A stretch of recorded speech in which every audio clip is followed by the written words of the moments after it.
I hope my being a Christian is not offensive to you. And I also hope you'll listen to these words of Jesus because they are so applicable to our times. It is amazing. But the passage is in Matthew chapter 23, verses 1 through 12. I'm not going to read it to you, just tell you what he said.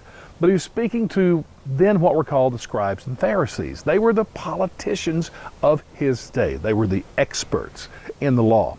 He said there were four things about them, and see if you find the applicable part of this. Number one, they tell you what to do, but they don't do it themselves. I call that hypocrisy. Politicians are masters at that, of course. The second thing was very similar. They put heavy burdens on the people, won't lift a finger themselves. Man, I can think of so many examples of that. Actually, Obamacare is a good one. Remember when that passed? The politicians went to Obama and said, you know what, our staff really has some good health care. Do we really have to do the Obamacare thing? And so they granted themselves an exemption. The third thing Jesus said about politicians is that they love to do things to be noticed by men. Oh my gosh. I've always laughed at politicians at how they will kill themselves to get in front of any camera, get their mouth and their tongue wagging in front of any microphone. They'll do anything to be seen by men.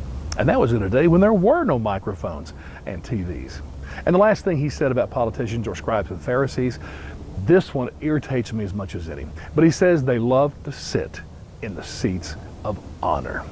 Oh my gosh. Every time I watch the Super Bowl, hey, go to the opera. I don't care what it is.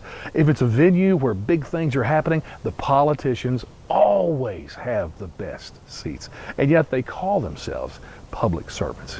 It bugs me, I got to tell you. Well, Jesus summed up the passage, and I think this is a great word for all of us, as well as these politicians, when he said, if you really want to be great among men, be their servant. That's what politicians really should be. I can't see it happening, but can you imagine if they really were servants where they were looking out for us first instead of themselves?